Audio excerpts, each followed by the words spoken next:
Right, here we go. Bit of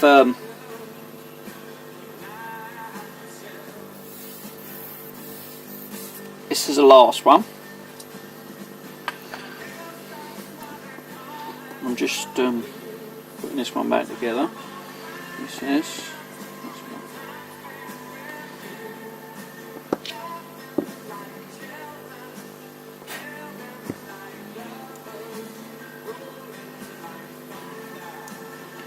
and then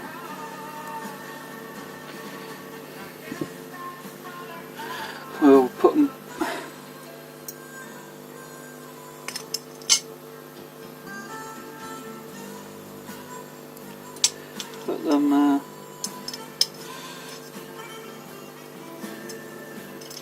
all back together.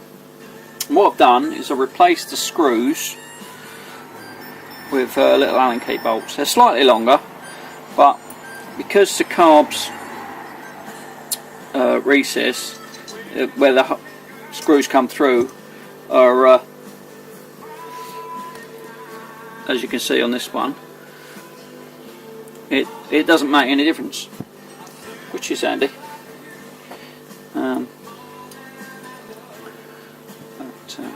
Right, that's tight, that's in, that's all clean.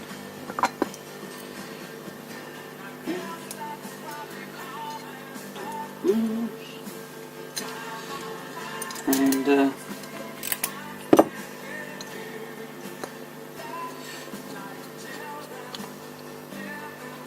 the stainless steel screw, Allen key screws. Where am I getting? Screw fix, I think. Tool station.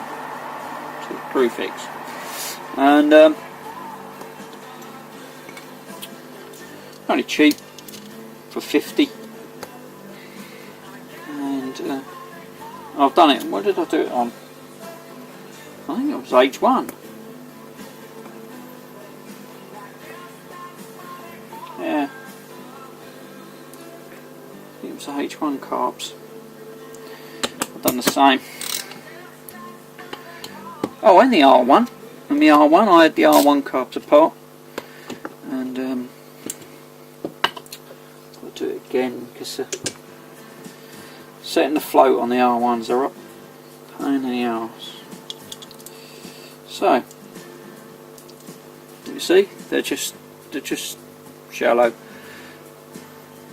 Just got to get a new one of them, and I'll clean that one up. But that's it, really. It's not a lot to them. I mean, there's some internal stuff,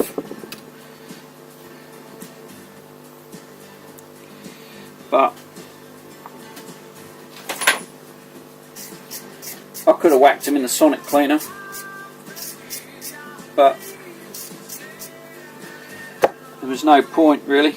They weren't it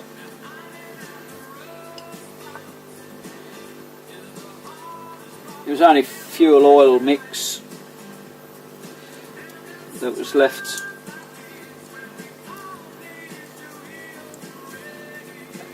on the carbs. So they dried out, but they dried out very slowly. So, and because it's got oil feed into the carbs, it wasn't oxidised at all. It was just, as you see, crud. So that's it for tonight. Got to go and check the mixture screws, the basic settings. I think it's probably going to be about 1 1/4, maybe 1 1/2, as they always are on these older bikes. And that's like screw it all the way in and then screw it out. When I find out what, I'll check on our manual. I'll record that tomorrow. So, and there's an air bleed one there as well, but yeah, that one. So you got that one there, and then the idle screw.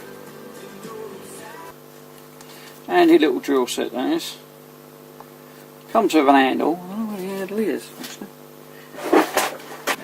I can't find it.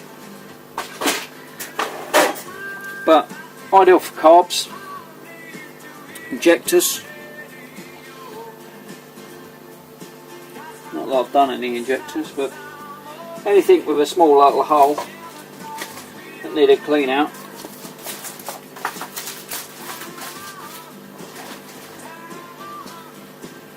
Or in Dawn's case, a big hole. Personal joke, so I'll edit it out. There's all the carbs done. Got it all pumped down here. I'm going to do the same thing as I've done with the H1. I'm going to bleed it and go from there. I'm going to try and show that again, but I haven't been very successful with that job at the moment. So I've got the 3 screws to go in the pump. Oh, well, I've got the... Well, I think the inlet's bigger than that. Yeah, that's alright. So, tomorrow, I'm going to bleed all them through. Put them back in. Whip the plugs out, have a look at the plugs, check the spark, and give it a go. Get the old crackle back up. I noticed this headstock has got a bit of play in it, so I'll have to check that out before I take it for Mo, and give it a good old clean up. Whack it on the insurance tomorrow, give it a clean up, drop the headstock off. I'll take the top off, have a look at the bearing. If the bearing's okay, just re-grease it and whack it all back together. I don't know if you've noticed, it's got a different front end on it. It's got a front end off of I don't know. I can't remember. Chris did tell me. That's a mate of mine I bought it a bike off, and the seal's leaking. So I might give it a good wash off and everything else, and then see how bad it is. If it's gone too bad, then what I'll do is I'll have to drop the forks out, change the seals. Not the end of the world. It's just finding out. I think they're GPZ. You changed it for front disc, for twin front discs, but I've got the original forks over here somewhere, over there, and the original front wheel.